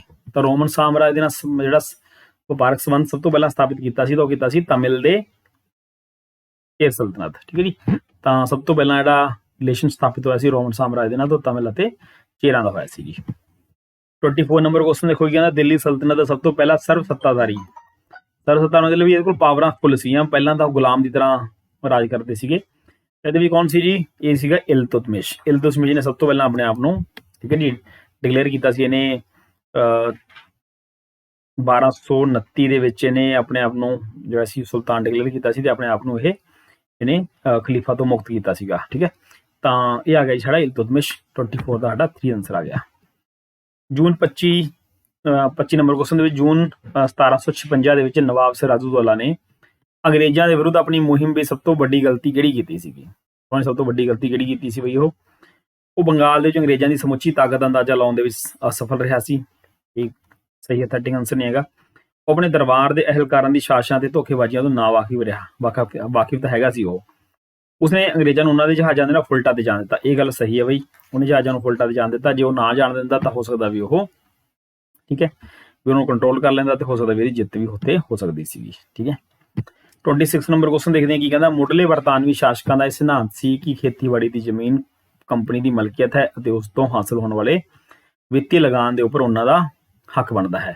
ਇਹ ਸੋਚ ਦਾ ਸਮਰਥਨ ਕਰਦਾ ਹੈ। ਤਾਂ ਵੱਧ ਮੁਨਾਫੇ ਦਾ ਸਿਧਾਂਤ ਹੈ, ਵਿਆਜ ਦਾ ਐਜੀਓ ਸਿਧਾਂਤ ਹੈ, ਕੀਨਸ ਦਾ ਆਮਦਨੀ ਅਤੇ ਰੋਜ਼ਗਾਰ ਦਾ ਸਿਧਾਂਤ ਹੈ, ਰਿਕਾਰਡੀਅਨ ਦੇ ਲਗਾਨ ਦਾ ਸਿਧਾਂਤ ਹੈ। ਤਾਂ ਇਹਦਾ ਆਨਸਰ ਆਊਗਾ ਸਾਡਾ ਰਿਕਾਰਡੀਅਨ ਨੇ ਇੱਕ ਸਿਧਾਂਤ ਦਿੱਤਾ ਸੀ, ਇਹਨੇ ਇੱਕ ਬੁੱਕ ਲਿਖੀ ਸੀ, ਪ੍ਰਿੰਸੀਪਲ ਆਫ ਕੁਛ ਇਹੋ ਜਿਹਾ ਨਾਮ ਸੀ ਇਹਦਾ, ਟੈਕਸੇਸ਼ਨ ਇਹੋ ਜਿਹਾ ਕੁਛ ਕਰਕੇ ਨਾਮ ਸੀਗਾ ਉਹਦਾ ਪ੍ਰੋਪਰ ਨਾਮ। ਤੇ ਰਿਕਾਰਡੋ ਸੀਗਾ ਉਹਦਾ ਲੇਖਕ। ਰਿਕਾਰਡੋ 19ਵੀਂ ਸਦੀ ਦਾ ਇੱਕ ਇਕਨੋਮਿਕਸਟ ਹੋਇਆ। ਤਾਂ ਉਹ ਇਸ ਸਿਧਾਂਤ ਨੂੰ ਮੰਨਦਾ ਵੀ ਜਿਹੜੀ ਖੇਤੀਬਾੜੀ ਦੀ ਜ਼ਮੀਨ ਹੈਗੀ, ਇਹ ਜਿਹਦੇ ਕੋਲ ਹੁੰਦੀ ਹੈ ਉਹ ਉਸੇ ਦੀ ਮਲਕੀਅਤ ਹੁੰਦੀ ਹੈ, ਤੇ ਉਹ ਜਿਹੜੇ ਵੀ ਕੋਈ ਆਮਦਨ ਹੁੰਦੀ ਉਹ ਸਾਰੀ ਜਿਹਦੇ ਕੋਲ ਜ਼ਮੀਨ ਹੁੰਦੀ ਹੈ ਉਸੇ ਦਾ ਹੀ ਹੱਕ ਬਣਦਾ ਹੁੰਦਾ ਹੈਗਾ, ਠੀਕ ਹੈ। ਤਾਂ ਇਹ ਕੰਪਨੀ ਵੀ ਚਾਹੁੰਦੀ ਸੀ, ਜਾਂ ਬਰਤਾਨਵੀ ਜਿਹੜੇ ਸ਼ਾਸਕ ਸੀ ਉਹ ਚਾਹੁੰਦੇ ਸੀਗੇ ਵੀ ਜਿਹੜੀ ਜ਼ਮੀਨ ਕੰਪਨੀ ਕੋਲੇ ਹੈਗੀ ਹੈ, ਤਾਂ ਜਿਹੜੀ ਕੰਪਨੀ ਨੂੰ ਆਮਦਨ ਪ੍ਰਾਪਤ ਹੋਊਗੀ ਉਹ ਸਾਰੀ ਆਮਦਨ ਜਿਹੜੀ ਹੋਊਗੀ ਉਹ ਕੰਪਨੀ ਕੋਲੇ ਹੀ ਜਾਏਗੀ, ਠੀਕ ਹੈ।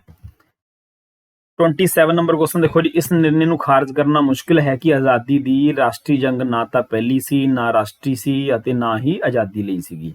ਇਹ ਕਥਨ ਕਿਸ ਨੇ ਲਿਖਿਆ ਸੀ? ਤਾਂ ਬੜੇ ਸਾਡੇ ਫੇਮਸ ਇਤਿਹਾਸਕਾਰ ਹੋਏ ਨੇਗੇ। ਇਹ ਮੰਨਦੇ ਸੀ ਵੀ ਆਜ਼ਾਦੀ ਦੀ ਲੜਾਈ ਹੋਈ ਹੈ, ਨਾ ਤਾਂ ਇਹ ਲੜਾਈ ਸੀ, ਨਾ ਇਹ ਰਾਸ਼ਟਰੀ ਸੀ, ਤੇ ਨਾ ਹੀ ਇਹ ਆਜ਼ਾਦੀ ਲਈ ਲੜੀ ਗਈ ਸੀ। ਤੇ ਮੰਨਦਾ ਸੀ ਡਾਕਟਰ ਆਰ.ਸੀ. ਮਜ਼ੂਮਦਾਰ ਦਾ। 28 ਨੰਬਰ ਕੁਐਸਚਨ ਦੇਖਦੇ ਹਾਂ ਕੀ ਕਹਿੰਦਾ। ਕਹਿੰਦਾ 20ਵੀਂ ਸਦੀ ਦੇ ਆਰੰਭਲੇ ਦੌਰ ਦੇ ਵਿੱਚ ਭਾਰਤੀ ਰਾਸ਼ਟਰੀ ਅੰਦੋਲਨ ਦੀ ਦਿਸ਼ਾ ਨੂੰ ਸਭ ਤੋਂ ਜ਼ਿਆਦਾ ਪ੍ਰਭਾਵਿਤ ਕਰਨ ਵਾਲੀ ਬਾਰੀਕ ਮਹੱਤਵਪੂਰਨ ਘਟਨਾ ਕਿਹੜੀ ਸੀ? ਠੀਕ ਹੈ, ਸਟਾਰਟਿੰਗ ਤੋਂ ਪ੍ਰਭਾਵਿਤ ਕੀਤੇ ਜੀ ਨੇ। ਤਾਂ ਸਭ ਤੋਂ ਪਹਿਲੀ ਜਿਹੜੀ ਮੇਨ ਘਟਨਾ ਸੀ ਉਹ ਸੀ ਜੀ रूस ਤੇ ਜਾਪਾਨ ਦੀ ਜੰਗ ਜਿਹੜੀ 1905 ਦੇ ਵਿੱਚ ਹੋਈ ਸੀਗੀ 1904-5 ਦੇ ਵਿੱਚ ਆ ਕੇ ਸਮਾਪਤ ਹੋਈ ਹੈ ਇਹ 5 ਦੇ ਵਿੱਚ ਆ ਕੇ। ਤਾਂ ਇਹਦੇ ਵਿੱਚ ਕੀ ਹੋਇਆ ਸੀ, ਰਸ਼ੀਆ ਦੇਖੋ ਬਹੁਤ ਵੱਡਾ ਕੰਟਰੀ ਹੈਗਾ ਤੇ ਜਾਪਾਨ ਛੋਟਾ ਕੰਟਰੀ ਹੈ। ਜਾਪਾਨ ਨੇ ਕੀ ਕੀਤਾ ਸੀ, ਇਸ ਯੁੱਧ ਦੇ ਵਿੱਚ ਰਸ਼ੀਆ ਨੂੰ ਹਰਾਤਾ ਸੀਗਾ। ਤਾਂ ਇਸ ਤੋਂ ਬਾਅਦ ਫਿਰ ਭਾਰਤ ਦੇ ਵਿੱਚ ਵੀ ਇਹ ਹੁਣ ਦਿਖਣ ਲੱਗ ਗਿਆ ਵੀ ਲੋਕਾਂ ਨੂੰ, ਜਿਹੜੇ ਕ੍ਰਾਂਤੀਕਾਰੀ ਖਾਸ ਕਰਕੇ ਲੋਕ ਸੀਗੇ, ਉਹਨਾਂ ਨੂੰ ਲੱਗਣ ਲੱਗ ਗਿਆ ਵੀ ਜੇ ਇੱਕ ਛੋਟਾ ਜਿਹਾ ਦੇਸ਼ ਜਾਪਾਨ ਜਿਹੜਾ ਹੈਗਾ ਉਹ ਇਹਨਾਂ ਨੂੰ ਹਰਾ ਸਕਦਾ ਤੇ ਫਿਰ ਅਸੀਂ ਕਿਉਂ ਨਹੀਂ ਹਰਾ ਸਕਦੇ ਹੈਗੇ ਵੱਡੇ ਦੇਸ਼ ਨੂੰ, ਠੀਕ ਹੈ। ਇਸ ਕਰਕੇ ਇਸ ਘਟਨਾ ਨੇ ਭਾਰਤ ਦੇ ਕ੍ਰਾਂਤੀਕਾਰੀਆਂ ਦੇ ਉੱਪਰ ਬਹੁਤ ਵੱਡਾ ਪ੍ਰਭਾਵ ਜਿਹੜਾ ਸੀ ਉਹ ਪਾਇਆ ਸੀ। 29 ਨੰਬਰ ਕੁਐਸਚਨ ਦੇਖਦੇ ਹਾਂ 1888 ਦੇ ਦੌਰਾਨ, ਇਹ ਤੁਹਾਡੇ ਨਾ ਪੇਪਰ ਦੇ ਵਿੱਚ ਸ਼ਾਇਦ 1908 ਲਿਖਿਆ ਹੋਇਆ ਹੈਗਾ, ਇਹਨੂੰ 1888 ਕਰ ਲਿਓ। 1888 ਦੌਰਾਨ ਇਲਾਹਾਬਾਦ ਦੇ ਵਿੱਚ ਹੋਈ ਭਾਰਤੀ ਰਾਸ਼ਟਰੀ ਕਾਂਗਰਸ ਦੀ ਪ੍ਰਧਾਨਗੀ ਕਰਨ ਵਾਲਾ ਸਭ ਤੋਂ ਪਹਿਲਾ ਅੰਗਰੇਜ਼ ਸੀ। ਤਾਂ ਪਹਿਲਾ ਅੰਗਰੇਜ਼ ਸੀ ਜਿਹੜਾ ਭਾਰਤੀ ਰਾਸ਼ਟਰੀ ਕਾਂਗਰਸ ਦਾ ਪ੍ਰੈਜ਼ੀਡੈਂਟ ਬਣਿਆ ਸੀ, ਤਾਂ ਅਸੀਂ ਯਾਰ ਯੂਲ ਜਾਂ ਯਾਰ ਯੂਲੇ, ਠੀਕ ਹੈ ਜੀ। ਤਾਂ 29 ਨੰਬਰ ਦਾ ਆਨਸਰ ਸਾਡਾ ਜੀ 4th ਆ ਗਿਆ। 30 ਨੰਬਰ ਕੁਐਸਚਨ ਦੇਖਦੇ ਹਾਂ ਕੀ ਕਹਿੰਦਾ, ਮੋਹਨਜੋਦੜੋ ਤੋਂ ਸਾਨੂੰ ਇੱਕ ਪਸ਼ੂਪਤੀ ਵਾਲੀ ਮੋਹਰ ਪ੍ਰਾਪਤ ਹੋਈ ਹੈ, ਠੀਕ ਹੈ ਜੀ। ਰੱਬ ਨੂੰ ਜਿਹੜਾ ਸੀ ਯੋਗੀ, ਮਤਲਬ ਜਿਹੜੇ ਸ਼ਿਵ ਸੀ ਉਹਨੂੰ ਯੋਗੀ ਦੀ ਮੁਦਰਾ 'ਚ ਦਿਖਾਇਆ ਗਿਆ, ਜਿਸ ਦੇ ਆਲੇ ਦੁਆਲੇ 4 ਜਾਨਵਰ ਹਨ। ਉਹ ਕਿਹੜੇ ਨੇ ਜੀ, ਠੀਕ ਹੈ। ਵੈਸੇ ਤਾਂ 6 ਜਾਨਵਰ ਨੇਗੇ, ਥੱਲੇ ਹਿਰਨ ਵੀ ਹੈਗੇ ਨੇ, ਪਰ ਇਹਨਾਂ ਨੇ 4 ਜਾਨਵਰ ਦਾ ਵਰਣਨ ਕੀਤਾ। ਤਾਂ ਕਿਹੜੇ ਕਿਹੜੇ ਜਾਨਵਰ ਨੇ ਉਹ, ਕਿਉਂਕਿ ਬਘਿਆੜ, ਗੈਂਡਾ, ਮੱਝ ਤੇ ਹਾਥੀ, ਠੀਕ ਹੈ ਜੀ। ਇਹ 4 ਜਾਨਵਰ ਨੇ ਇੱਥੇ ਜੀ। ਤਾਂ ਆਨਸਰ ਇਹਦਾ ਸਾਡਾ ਜੀ 4th ਆ ਜਾਊਗਾ ਜੀ, ਠੀਕ ਹੈ ਜੀ।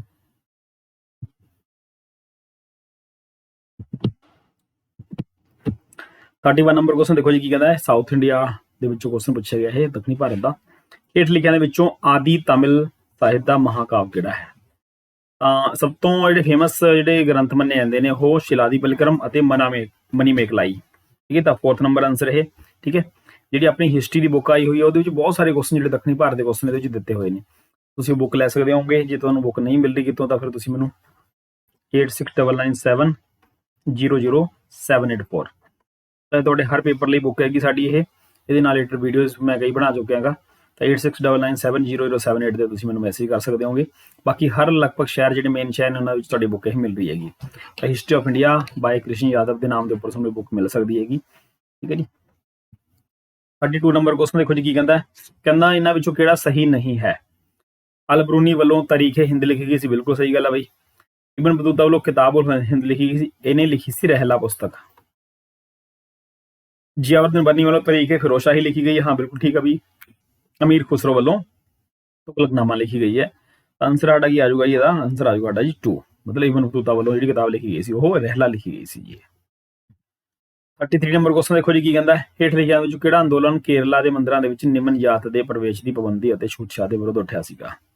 ਤੇ ਕਿਹੜਾ ਉੱਠਿਆ ਸੀ ਜੀ, ਇਹ ਸਭ ਤੋਂ ਫੇਮਸ ਜਿਹੜਾ ਅੰਦੋਲਨ ਸੀ ਇਹ ਸੀਗਾ ਸ਼੍ਰੀ ਨਾਰਾਇਣ ਗੁਰੂ ਦਾ ਇਜ਼ਾਵਾ ਅੰਦੋਲਨ, ਠੀਕ ਹੈ। ਜਿਹੜਾ ਕਿ ਕੇਰਲਾ ਦੇ ਮੰਦਿਰਾਂ ਦੇ ਵਿੱਚ ਜਿਹੜੇ ਨਿਮਨ ਜਾਤੀ ਦੇ ਲੋਕ ਸੀ ਉਹਨਾਂ ਨੂੰ ਪ੍ਰਵੇਸ਼ ਕਰਨ ਦੇ ਲਈ ਉੱਠਿਆ ਸੀ ਜੀ, ਠੀਕ ਹੈ ਜੀ। ਛੂਤ-ਛਾਤ ਦੇ ਖਿਲਾਫ ਉੱਠਿਆ ਸੀ।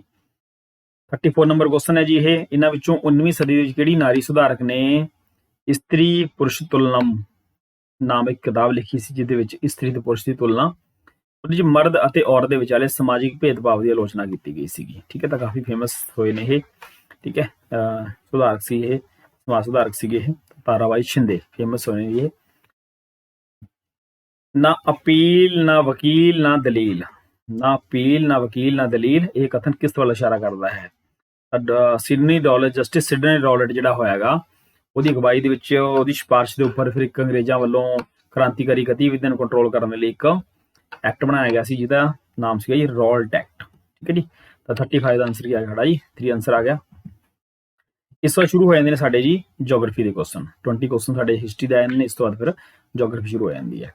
ਵਾਯੂਮੰਡਲ ਦੇ ਬੱਦਲਾਂ ਦਾ ਵਹਿਣ ਹੁੰਦਾ ਉਹਨਾਂ ਦੇ ਘੱਟ, ਜੇ ਬੱਦਲਾਂ ਦੀ ਘਣਤਾ ਘੱਟ ਹੋਊਗੀ ਤਾਂ ਫਿਰ ਬੱਦਲਾਂ ਦਾ ਵਹਿਣ ਜ਼ਿਆਦਾ, ਜੇ ਘਣਤਾ ਜ਼ਿਆਦਾ ਹੋਊਗਾ ਤਾਂ ਫਿਰ ਵਹਿਣ ਉਹਨਾਂ ਦਾ ਮਤਲਬ ਲਗਾਤਾਰ ਵਗ ਨਹੀਂ ਸਕਦੇ ਹੈਗੇ। ਜੇ ਵਹਿਣ ਘੱਟ ਹੋਊਗਾ ਤਾਂ ਫਿਰ ਉਹ ਕੀ ਹੁੰਦਾ ਜੀ, ਉਹ ਫਿਰ ਅੱਗੇ ਤੁਰਦੇ ਰਹਿੰਦੇ ਨੇ, ਉਹਨਾਂ ਦਾ ਵਹਿਣ ਜਿਹੜਾ ਹੁੰਦਾ ਰਹਿੰਦਾ ਹੈ।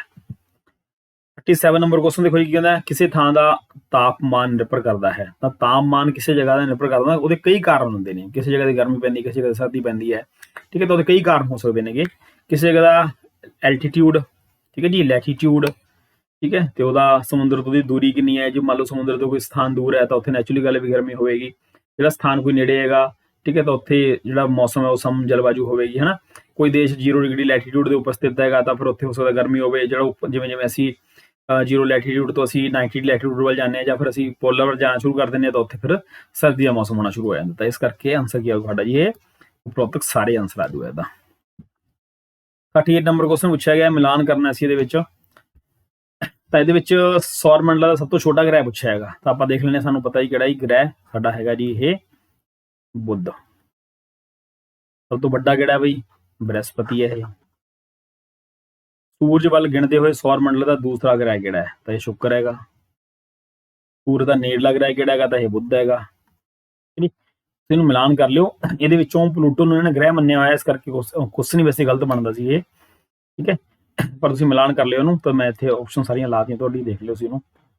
39 ਨੰਬਰ ਕੁਐਸਚਨ ਦੇਖੋ ਜੀ, ਕੀ ਕਹਿੰਦਾ, ਹੇਠ ਲਿਖਿਆਂ ਵਿੱਚੋਂ ਖੋਰ ਦਾ ਕਿਹੜਾ ਪ੍ਰਕਾਰ ਚੰਬਲ ਘਾਟੀ ਦਾ ਨਿਰਮਾਣ ਕਰਨ ਲਈ ਜ਼ਿੰਮੇਵਾਰ ਹੈ। ਠੀਕ ਹੈ ਜੀ, ਜ਼ਮੀਨ ਖੋਰ ਦਿੰਦੀ, ਮਤਲਬ ਇਸ ਤਰ੍ਹਾਂ ਬਲ ਪੈ ਜਾਂਦੇ ਨੇਗੇ, ਠੀਕ ਹੈ ਜੀ, ਇਹਦੇ ਵਿੱਚ ਇਸ ਤਰ੍ਹਾਂ, ਠੀਕ ਹੈ ਜੀ, ਆਸੇ ਪਾਸੇ ਜ਼ਮੀਨ ਜਿਹੜੀ ਖੁਰ ਜਾਂਦੀ ਹੈ, ਤਾਂ ਇੱਥੇ ਢਿੱਗਾਂ ਦੇ ਢੇਰ ਲੱਗ ਜਾਂਦੇ ਨੇਗੇ। ਕਿਹੜਾ ਕਾਰਨ ਜ਼ਿੰਮੇਵਾਰ ਹੈ ਵੀ ਇਹ, ਤਾਂ ਗੁੱਲੀ ਆਊਗਾ ਇੱਥੇ, ਗੁੱਲੀ, ਠੀਕ ਹੈ, ਜਿਹਨੂੰ ਗੁੱਲੀ ਆਖ ਦਿੰਦੇ ਹਾਂ ਅਸੀਂ, ਠੀਕ ਹੈ। 40 ਨੰਬਰ ਕੁਐਸਚਨ ਦੇਖੋ ਜੀ, ਕੀ ਕਹਿ ਰਿਹਾ, ਕਹਿੰਦਾ ਹੇਠ ਲਿਖਿਆਂ ਦੇ ਵਿੱਚੋਂ ਕਿਹੜੇ ਕਾਰਨ ਦਰੁਸਤ ਹਨ।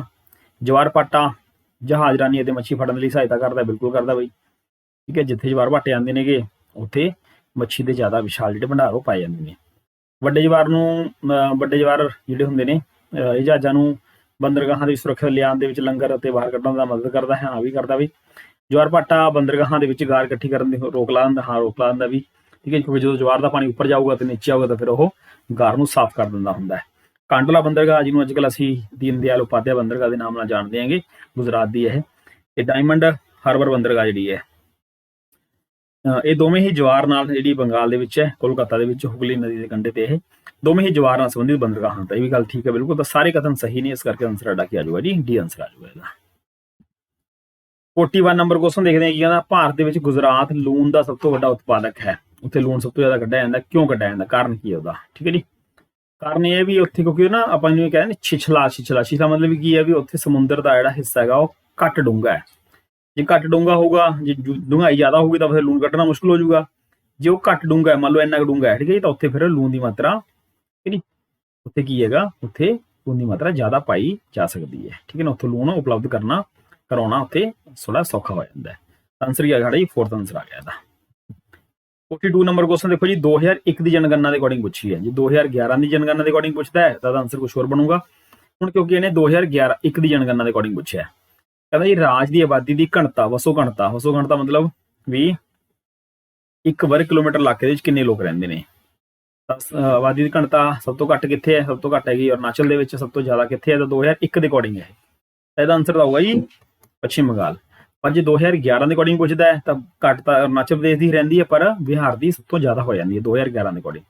ਤਾਂ 2011 ਦੇ ਅਕੋਰਡਿੰਗ ਆਨਸਰ ਇਹਦਾ B ਬਣਦਾ ਹੈ, ਤੇ 2001 ਦੇ ਅਕੋਰਡਿੰਗ ਆਨਸਰ ਇਹਦਾ A ਬਣਦਾ ਹੈਗਾ। 43 ਨੰਬਰ ਕੁਐਸਚਨ ਦੇਖਦੇ ਹਾਂ ਜੀ, ਕੀ ਕਹਿੰਦਾ, ਭੌਤਿਕੀ ਅਤੇ ਮਾਨਵੀ ਭੂਗੋਲ ਦੇ ਇਕੱਠੇ ਅਧਿਐਨ ਨੂੰ ਕੀ ਕਿਹਾ ਜਾਂਦਾ ਹੈਗਾ, ਠੀਕ ਹੈ ਜੀ, ਹਿਊਮਨ ਜੀਓਗ੍ਰਾਫੀ, ਠੀਕ ਹੈ, ਤੇ ਫਿਜ਼ੀਕਲ ਜੀਓਗ੍ਰਾਫੀ ਜਿਹੜਾ ਹੁੰਦਾ, ਇਹਨੂੰ ਅਸੀਂ ਜਿਹੜਾ ਇਕੱਠਾ ਅਧਿਐਨ ਕਰਦੇ ਹਾਂ, ਤੁਹਾਨੂੰ ਕੀ ਕਿਹਾ ਜਾਂਦਾ, ਇਹਨੂੰ ਕਹਿੰਦਾ ਜੀ ਵਾਤਾਵਰਣਿਕ ਭੂਗੋਲ, ਠੀਕ ਹੈ ਜੀ, ਵਾਤਾਵਰਣਿਕ ਭੂਗੋਲ ਦਾ ਨਾਮ ਅਸੀਂ ਦਿੰਦੇ ਹਾਂ। 43 ਤੋਂ ਬਾਅਦ 44 ਕੁਐਸਚਨ, ਭੂਮੀਪੌਣ ਕਾਰਨ ਹੈ। ਭੂਮੀਪੌਣ ਮਤਲਬ ਲੈਂਡ ਬ੍ਰੀਜ ਜਿਹੜੀ ਹੁੰਦੀਆਂ ਨੇ ਹੈਗੀਆਂ, ਲੈਂਡ ਬ੍ਰੀਜ, ਇਹ ਚੱਲਦੀਆਂ ਕਿੱਥੇ ਨੇ ਜੀ, ਇਹ, ਠੀਕ ਹੈ, ਤਾਂ ਚੱਲਦੀਆਂ ਨੇ ਸਾਡੇ ਇਹ ਜਿਹੜੇ ਕੋਸਟਲ ਏਰੀਆ ਨੇ ਸਾਡੇ, ਇਸ ਜਗ੍ਹਾ ਦੇ ਉੱਪਰ ਚੱਲਦੀਆਂ ਨੇ ਇਹ, ਠੀਕ ਹੈ। ਜਦੋਂ ਰਾਤ ਦਾ ਸਮਾਂ ਹੋ ਜਾਂਦਾ ਹੈ ਤਾਂ ਫਿਰ ਪੌਣਾਂ ਜਿਹੜੀਆਂ ਨੇਗੀਆਂ ਇਹ ਧਰਤੀ ਤੋਂ ਸਮੁੰਦਰ ਵੱਲ ਆਉਣਾ ਸ਼ੁਰੂ ਹੋ ਜਾਂਦੀਆਂ ਨੇ। ਜਦੋਂ ਦਿਨ ਦਾ ਸਮਾਂ ਹੁੰਦਾ ਤਾਂ ਇਹ ਸਮੁੰਦਰ ਤੋਂ ਧਰਤੀ ਵੱਲ ਜਾਂਦੀਆਂ ਨੇਗੀਆਂ, ਠੀਕ ਹੈ ਜੀ। ਤਾਂ ਜਾਂਦੀਆਂ ਕਿੱਥੇ ਨੇਗੀਆਂ, ਇਹ ਸਾਰੇ ਇੱਥੇ ਚੱਲਦੀਆਂ ਹੈਗੀਆਂ, ਪੂਰੇ ਅੰਦਰ ਤੱਕ ਨਹੀਂ ਆਉਂਦੀਆਂ ਹੈਗੀਆਂ, ਇਹ ਸਿਰਫ ਚੱਲਦੀਆਂ ਨੇ ਕੋਸਟਲ ਏਰੀਆ ਦੇ ਵਿੱਚ, ਠੀਕ ਹੈ, ਤੱਟੀ ਖੇਤਰਾਂ ਦੇ ਵਿੱਚ ਚੱਲਦੀਆਂ ਸਿਰਫ ਇਹ, ਠੀਕ ਹੈ। ਤਾਂ ਆਨਸਰ ਕੀ ਆਊਗਾ ਜੀ, ਤੱਟਵਰਤੀ ਖੇਤਰ ਆਨਸਰ ਆ ਜਾਊਗਾ। 44 ਦਾ B ਆਨਸਰ ਆ ਜਾਊਗਾ।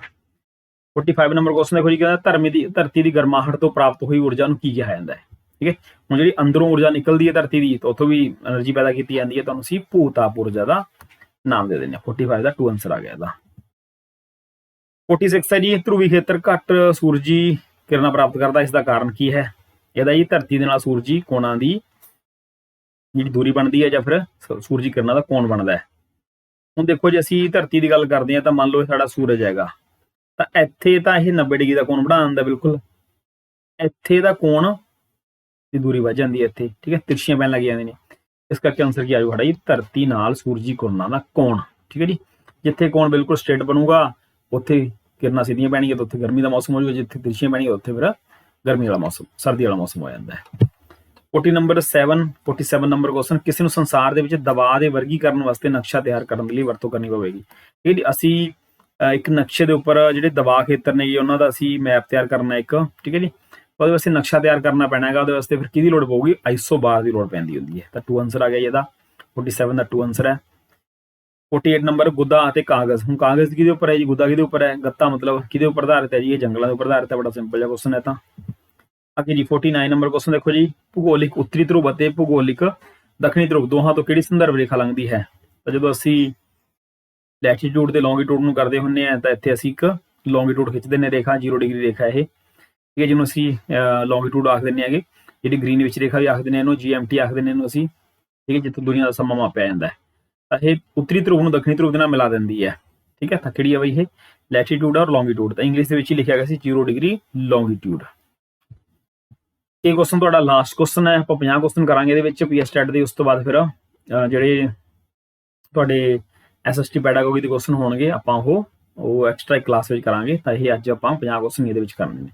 ਲੂ ਉਦਾਹਰਨ ਹੈ। ਤਾਂ ਕਾਫੀ ਸਟੈਂਡਰਡਾਈਜ਼ ਪੇਪਰ ਜਿਹੜਾ ਤੁਹਾਡਾ 2013 ਦਾ ਪੇਪਰ ਪੁੱਛਿਆ ਗਿਆ ਸੀ। ਮੈਂ ਇਹ ਮੰਨਦਾ ਵੀ ਹੁਣ ਤੱਕ ਦਾ ਜਿਹੜਾ SST ਦਾ ਸਭ ਤੋਂ ਸਟੈਂਡਰਡਾਈਜ਼ ਪੇਪਰ ਸੀਗਾ ਤੁਹਾਡਾ PSTET ਦਾ, ਇਹੀ ਪੇਪਰ ਸੀ 2013 ਦਾ। ਤਾਂ ਜੇ ਕੁਐਸਚਨ ਆਇਆ ਲਾਸਟ ਕੁਐਸਚਨ ਦੇਖੋ, ਲੂ ਉਦਾਹਰਨ ਹੈ। ਤਾਂ ਲੂ ਉਦਾਹਰਨ ਹੈ, ਠੀਕ ਹੈ। ਜਦੋਂ ਅਸੀਂ ਪੌਣਾ ਦਾ ਟੌਪਿਕ ਕਰਦੇ ਹੁੰਦੇ ਹਾਂ ਤਾਂ ਪੌਣਾ 3 ਪ੍ਰਕਾਰ ਦੀਆਂ ਹੁੰਦੀਆਂ ਨੇਗੀਆਂ, ਠੀਕ ਹੈ, ਜਿਹਦੇ ਵਿੱਚ ਇੱਕ ਸਾਡੀਆਂ ਜਿਹੜੀਆਂ ਪ੍ਰਚਲਿਤ ਪੌਣਾ ਨੇ ਉਹ ਹੁੰਦੀਆਂ ਨੇਗੀਆਂ ਸਾਡੀਆਂ। ਉਸ ਤੋਂ ਬਾਅਦ ਸਾਡੀਆਂ ਜਿਹੜੀਆਂ ਮੌਸਮੀ ਪੌਣਾ ਹੁੰਦੀਆਂ ਨੇ ਉਹ ਹੁੰਦੀਆਂ ਨੇ, ਮੌਨਸੂਨ ਵਗੈਰਾ ਨੂੰ ਅਸੀਂ ਮੌਸਮੀ ਪੌਣਾ ਸ਼ਾਮਲ ਕਰਦੇ ਹੁੰਦੇ ਨੇ। ਇੱਕ ਸਾਡੀਆਂ ਲੋਕਲ ਵਿੰਡਸ ਹੁੰਦੀਆਂ ਨੇ, ਸਥਾਨਕ ਪੌਣਾ ਹੁੰਦੀਆਂ ਨੇਗੀਆਂ, ਠੀਕ ਹੈ ਜੀ, ਮਤਲਬ ਕੁਝ ਪਰਟੀਕੂਲਰ ਏਰੀਆ ਚੱਲਦੀਆਂ ਹੁੰਦੀਆਂ ਨੇਗੀਆਂ। ਤਾਂ ਲੂ ਜਿਹੜੀ ਉਦਾਹਰਨ ਹੈ ਸਾਡੀ ਕਾਹਦੀ ਉਦਾਹਰਨ ਹੈ, ਇਹ ਲੋਕਲ ਵਿੰਡਸ ਦੀ ਹੈ, ਇਹ ਸਾਡੇ ਸਥਾਨਕ ਪੌਣਾ ਦੀ ਉਦਾਹਰਨ ਹੈ। ਤਾਂ 50 ਦਾ ਆਨਸਰ ਸਾਡਾ ਕੀ ਆ ਗਿਆ ਜੀ, 1 ਆ ਗਿਆ। ਤਾਂ ਇਹ ਸੀ ਵੀ ਤੁਹਾਡੀ ਅੱਜ ਦੀ ਕਲਾਸ ਕਿਵੇਂ ਲੱਗੀ ਹੈ ਕਮੈਂਟ ਕਰਕੇ ਜ਼ਰੂਰ ਦੱਸਿਓ। ਜੇ ਚੈਨਲ ਦੇ ਉੱਪਰ ਨਵੇਂ ਆਏ ਤਾਂ ਪਲੀਜ਼ ਚੈਨਲ ਨੂੰ ਸਬਸਕ੍ਰਾਈਬ ਜ਼ਰੂਰ ਕਰ ਲਿਓ, ਸਾਡੇ ਇਸ ਬੈਲ ਆਈਕਨ ਦੇ ਬਟਨ ਨੂੰ ਦਬਾ ਦਿਓ, ਲਾਈਕ ਜ਼ਰੂਰ ਕਰ ਦਿਓ, ਸ਼ੇਅਰ ਜ਼ਰੂਰ ਕਰ ਦਿਓ। ਇਸੇ ਤਰ੍ਹਾਂ ਦੀ ਵੀਡੀਓ ਅਸੀਂ ਤੁਹਾਡੇ ਵਾਸਤੇ ਲੈ ਕੇ ਆਉਂਦੇ ਰਹਾਂਗੇ। ਸਾਡੇ ਯਦੂ ਐਜੂਕੇਸ਼ਨ ਦਾ ਸਾਡਾ ਟੈਲੀਗ੍ਰਾਮ ਦਾ ਚੈਨਲ ਹੈ, ਤੁਸੀਂ ਉਹਨੂੰ ਜ਼ਰੂਰ ਜੁਆਇਨ ਕਰਿਓ, ਉੱਥੇ ਤੁਹਾਨੂੰ ਕਾਫੀ ਕੁਝ ਜਿਹੜਾ ਮਿਲ ਸਕਦਾ ਹੈਗਾ। ਇਸੇ ਤਰ੍ਹਾਂ ਦੀ ਕਲਾਸਿਸ ਅਸੀਂ ਲਾਉਂਦੇ ਰਹਾਂਗੇ। ਪੁਰਾਣੀ ਵੀਡੀਓਜ਼ ਨੂੰ ਤੁਸੀਂ ਦੇਖ ਸਕਦੇ ਹੋ, ਥਿਊਰੀਜ਼ ਦੀ ਵੀਡੀਓ ਹੈਗੀਆਂ ਨੇ ਕੁਝ, ਠੀਕ ਹੈ ਜੀ। ਰੀਜ਼ਨਿੰਗ ਮੈਥ ਦੀ ਵੀਡੀਓ ਵੀ ਅਸੀਂ ਇਹਦੇ ਉੱਪਰ ਸ਼ੁਰੂ ਕਰਾਂਗੇ ਪਰਟੀਕੂਲਰ ਤੌਰ ਤੇ, ਠੀਕ ਹੈ ਜੀ। ਚਲੋ ਮਿਲਦੇ ਹਾਂ ਫਿਰ ਇੱਕ ਨਵੀਂ ਕਲਾਸ ਦੇ ਨਾਲ। ਤਦ ਤੱਕ ਲਈ ਬਾਏ, ਥੈਂਕ ਯੂ।